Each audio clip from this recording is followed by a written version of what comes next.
Hi, let's learn about the ISLM PC model combined. Yeah, so we've seen the IS curve, the investment saving curve, we've seen the liquidity money curve, and we've also seen the Phillips curve. Yeah, now our goal is to combine all of the things that we've learned so far. So if you could remember one thing from this entire chapter is remember this is the last chapter for the medium run. So what we've learned in the short run is that demand is what determines the output. And the key takeaway from this video is that in the medium run, with the help of policy, so it could be fiscal policy, monetary policy, the output returns to potential. Meaning, what does potential mean? Yeah, think about this. Your car has sustained capacity to run at a certain speed. You can go well over that speed limit that your car can reasonably do, and it can overheat for some period, but that's not its true potential. Yeah, you might be, let's say, driving at 70 and it's okay, but sometimes you can, if you go 120, it'll go to 120 miles, but it's just, first of all, unsafe, not legal, and your car will burn out, meaning there'll be some parts that will have an impact. And so it's not running at potential if you go well beyond the range that is prescribed. Similarly for the economy. If the economy has a certain number of people, certain amount of capital, certain amount of investments in labor and all of that, it can at best, in its best capacity, operate at potential. So the key thing to remember is that with the help of policy, monetary policy, and interventions when the economy goes through shocks, output will return to its potential. Yeah. And so what causes the potential to improve in the long run is also super important. Yeah. Because you want to make sure that you're constantly investing.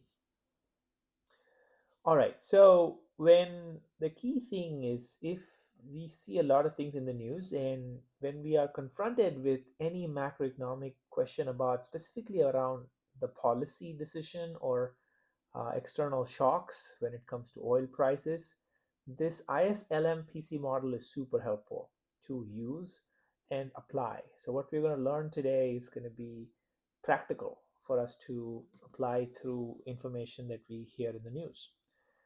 To quickly recap, IS is the investment savings curve, which connects the real interest rate with output. Yeah. And so when interest rates go down, output goes up. Yeah. More people are willing to borrow. So you covered that. Liquidity money connects real interest rate with output, and central bank decides what how much liquidity to pump in based on like their targets that they have for real interest rate, and indirectly they control it through the nominal interest rate. Yeah, and we've covered all of that in the previous video, so recap that if a lot of this is new. A Phillips curve, it connects inflation with output, and we're going to derive a new relationship today, um, Okun's law, which is unemployment changes in unemployment and the output growth relationship. Yeah, as to how changes in unemployment from time t and time t minus 1, how does that impact the growth rate. Yeah. All right, so let's do this in the short run equilibrium. As we've established in the short term chapters, the goods in the financial markets are in equilibrium, and we get this investment saving curve. Yeah, and this is primarily driven by demand, as we've seen in the short run. And we've also looked at the labor market equilibrium and derived the Phillips curve, where we have connection between um, inflation and output. Yeah. So when output goes up, inflation has a higher impact on inflation. Yeah. Similarly, when interest rates go down, output goes up. Yeah. So as you can see, output is the common link between both of these ISLM and PC curve together. So if you want to look at the impact on interest rate changes, we can simulate this, and we'll do that together as well. Yeah. So the key thing, if you want to derive this mathematically, remember the IS curve is given by output is a function of disposable income that you have after you pay taxes, how much you consume, yeah, from your disposable income, how much investments you make, um, and that depends on the interest rate and government spending. So we've derived the IS curve. We've also derived the Phillips curve, um, which is connecting inflation changes with unemployment. Yeah. So we did this in the previous chapter. So this is chapter 6, this is chapter 8. And we can clearly think about the relation now to connect inflation with output gap. Yeah. Which is, how do we connect inflation with output gap? Yeah.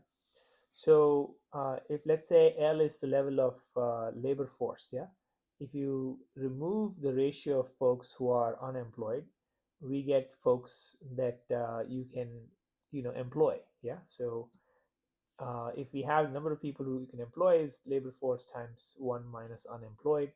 And so we can also say that yn is equal to this, because as we've simplified, if you remember, we've had the natural employment is a function of labor force and employment, as we saw, but the key assumption is output is a function of natural employment. So yn equals nn. Yeah. So if we assume that output that you generate is a function of how many people you have employed in a natural rate, and assuming this assumes, as we saw in the previous chapter, um, productivity is equal to 1 is what is another assumption baked into this. But number of people is a factor, and that directly impacts, and so you can closely monitor and check that these two make sense. Yeah. So we've seen all of these equations before. Now let's connect them. Yeah. So if you want to do y minus yn, yeah, y minus yn, we will have L 1 minus u minus 1 minus un. Yeah. And so how do I do that? Yeah. So we're just using yn is equal to L 1 minus un. Yeah. And so y is L 1 minus u. Yn would be L 1 minus un. Yeah. So we're just using output, change in output. This is output gap. Yeah. We start to see that for the natural level of output and the output that we currently see, if there is a gap in it, we call it the output gap. Yeah. So we can derive this using what we've just had here. And so it is basically a function of unemployment and the natural rate of unemployment. Yeah. And if we now substitute this back here and reuse this equation and this equation, we can derive connection between, in a sense, we're substituting u minus un here, yeah, in terms of output gap. So we get pi minus pi e as a function of output gap, yeah. And so now we can connect inflation change um, with output gap, yeah. So in a sense, what we're doing here, folks, is we're using um, IS curve, Phillips curve, and we're assuming in this case output is a function of people who are naturally um, employed. We can connect inflation with output gap. Yeah. So inflation minus inflation expectation, in this case, what you have is directly connected to output gap. Because think about it this way, when inflation is anchored, we say that expected inflation is what the Fed would decide. So that's why we're able to change pi e to pi bar, which is, a set number that Fed has in mind. Yeah. But in a sense, when output is above potential, yeah, When output is above potential, inflation increases. Yeah, that's the key takeaway here. When output is above potential, if your car is running way ahead, there's going to be potential to damaging your car. Similarly, if your economy is way ahead of its potential and the output gap is positive, you would see inflationary pressure because things will get more expensive, right? So economy in this case would be considered as overheating in this positive output gap. Similarly, negative output gap, it has decreasing inflation tendency in that situation. Yeah. So the key concept that we've introduced in this is output gap and how it impacts positively, negatively on inflation, and how it changes that. Yeah. With this, we are ready to also derive a new relationship, which is relationship between unemployment rate and how it changes with output growth. Yeah. So what we've seen is through lots of data available that change in unemployment has a downward sloping relationship with output growth. Yeah. And we looked at this data for close to 62 years of, so this is a regression line that fits this. But how did we derive this manually?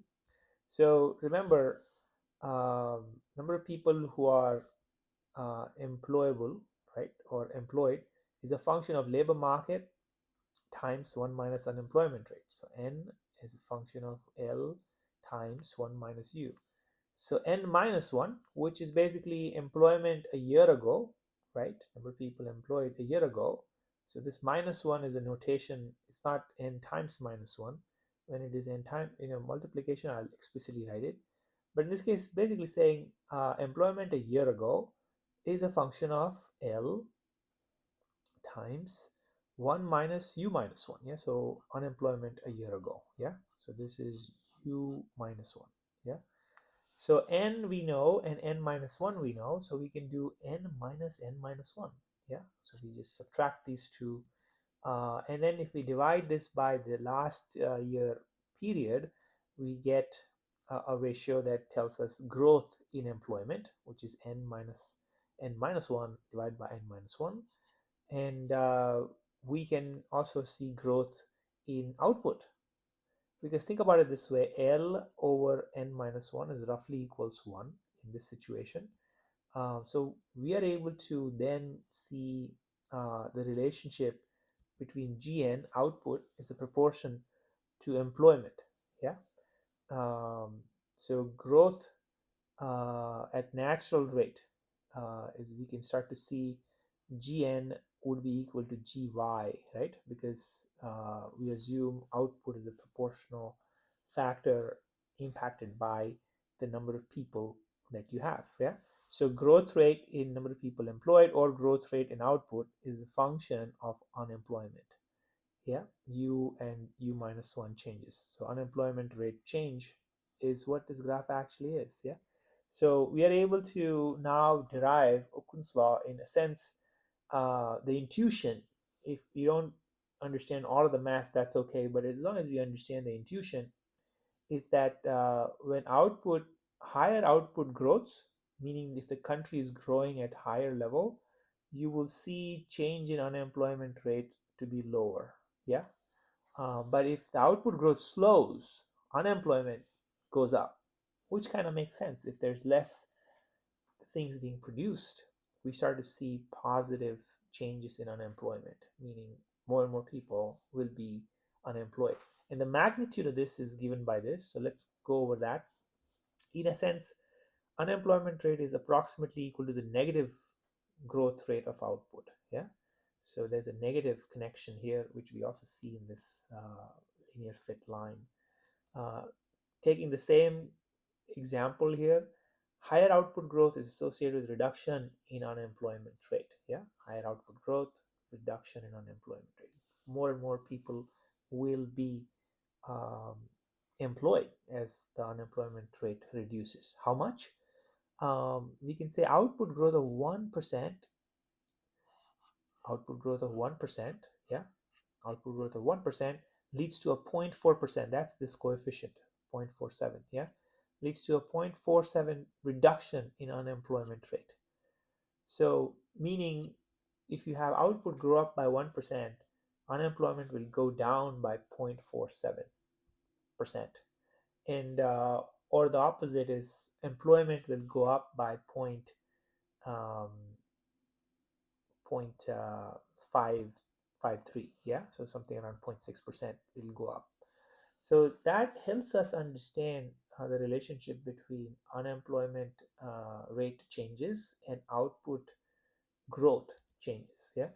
um, and that is pretty important because now we can understand like how much does growth rate impact unemployment, because that's a good connection to have as well.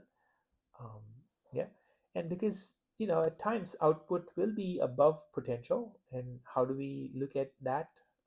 We will see that, hey, if y is above yn, yeah, what the Fed does in this case typically is increase interest rate, yeah.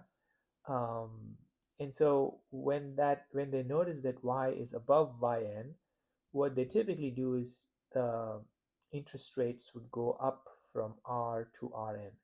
And what that does is that it moves output down. Yeah. So Y goes to Yn, and the inflation also comes down. So this is the policy action. Remember, that was a introductory one-liner that says, with the help of policy, output in the medium run returns to potential. Yeah. So natural rate is its potential. Yeah. Not overheating, which is what is this scenario telling us. And also this rate, this Rn, is the natural neutral rate, or the Wixelian rate of interest. Yeah. But remember, there are complications to this. This assumes that the Fed knows clearly what is the potential, yeah, and when they should come in. And this also assumes that movements are instant, which is not the case we've seen in the past. There's a time component, there's a lag associated with how the economy responds, yeah.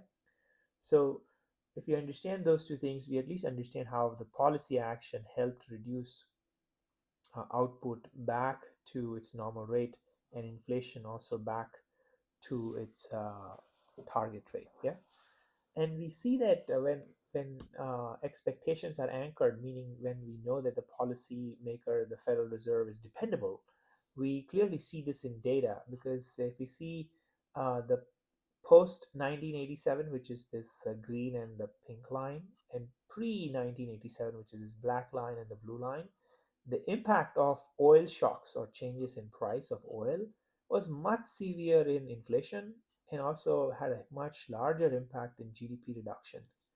Um, and there were several shocks before the pre 1987 era, two are listed here, and there were several after the 1987 era that are listed here as well.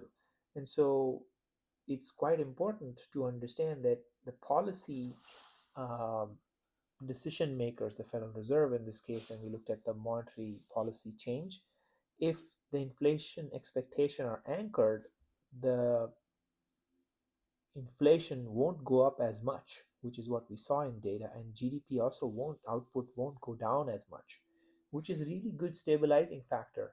And that tells us that we are able to deal with shocks much more due to policy intervention.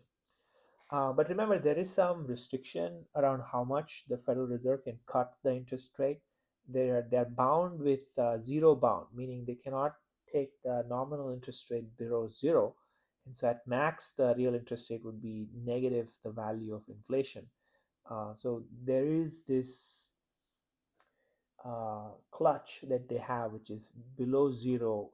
They cannot, really impact output if they're at zero bound. Yeah. So we saw in the Great Depression era a deflation spiral, yeah, as well, where we start to see that unemployment rate. Look at this values went from 3% all the way to 20+%. Output rate growth we see here.